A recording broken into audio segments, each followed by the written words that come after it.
కథాస్రవంతి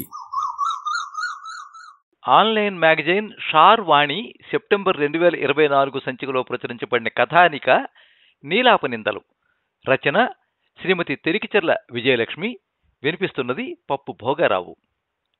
శ్రీమతి తెరికిచెర్ల విజయలక్ష్మి హైదరాబాద్ నివాసి, సామాన్య గృహిణి. 2016 సంవత్సరంలో వీరి రచనా వ్యాసంగం ఆంధ్ర భూమిలో ప్రచురించబడ్డ కథతో మొదలైంది. ఛత్తీస్గఢ్లోని దేవాలయాలపై వ్యాసాలు వివిధ పత్రికలలో ప్రచురించబడ్డాయి. విశాలాక్ష మాసపత్రికతో మొదలైన బహుమతుల పరంపర కొనసాగుతూనే ఉంది.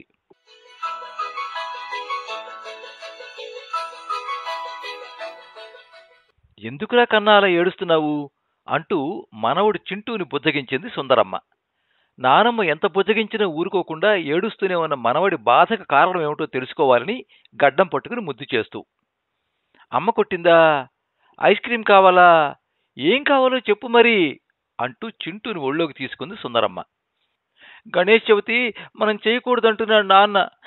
నా ఫ్రెండ్స్ అందరూ గణేష్ పూజ చేసుకుంటారు, గణేష్ని చూడ్డానికి వెళ్తారు, చెరువులో కూడా కలుపుతారు తెలుసా అంటూ బెక్కుతూ కబుర్లు చెప్తున్న మనవడి మాటలకు ఏం జవాబు చెప్పాలో తెలియక మౌనంగా ఉండిపోయింది రాజ్యం.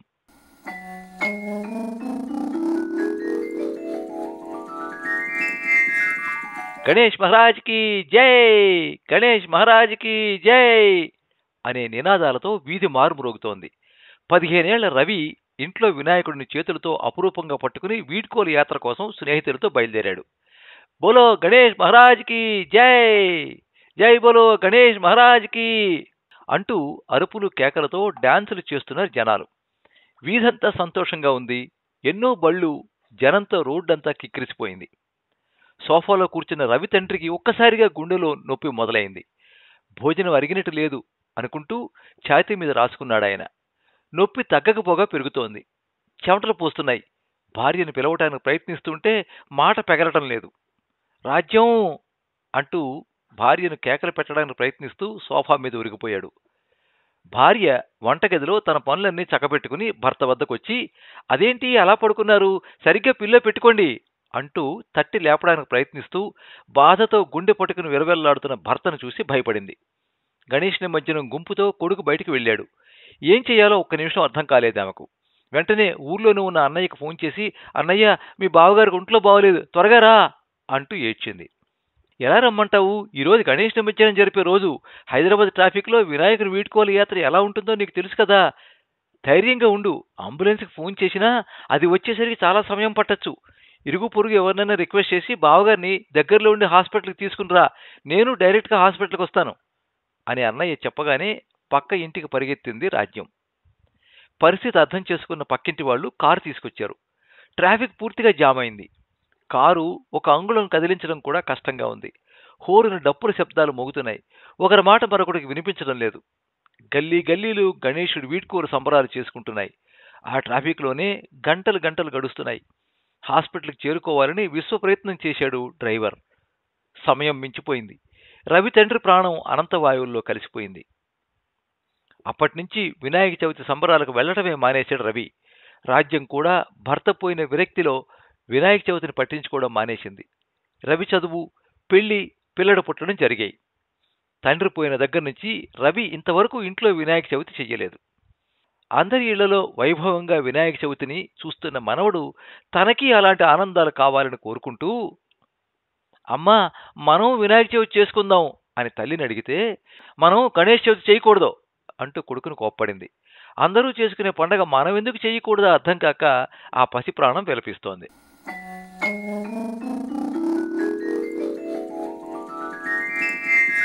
సరదాలు, సంబరాలు గణేశుడు కోరుకున్నాడా? ఆర్భాటం చెయ్యమని వినాయకుడు అడిగాడా?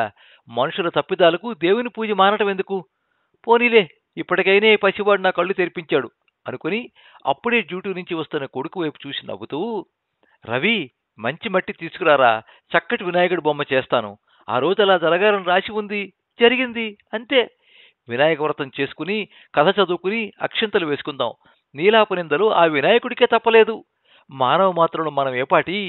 కోడలా నువ్వు బోల్డని ఉండ్రాళ్ళు చెయ్యి. చింటూ నువ్వు పెరట్లో ఉండే జామ, ఉసిరి, తులసాకులు, పువ్వులు కోసి పూజకు సిద్ధం చెయ్యి. మనమందరం కూర్చుని ఎంచక్కా వినాయక చవితి పండుగ చేసుకుందాం అని నానమ్మ అనగానే చింటూ ఆనందంతో నానమ్మను చుట్టేశాడు. చిరునవ్వుతో కొడుకు తల్లిని చూస్తూ ఉంటే కోడలి చెయ్యెత్తి అత్తగారికి నమస్కరించింది.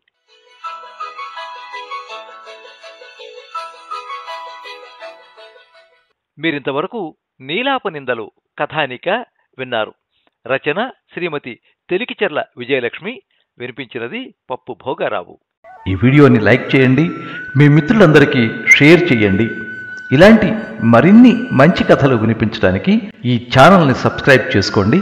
పక్కనే ఉండే బెల్ ఐకాన్ని క్లిక్ చేస్తే ఇలా అప్లోడ్ చేసే వీడియోల వివరాలన్నీ కూడా మీకు ఎప్పటికప్పుడు నోటిఫికేషన్ ద్వారా తెలుస్తాయి.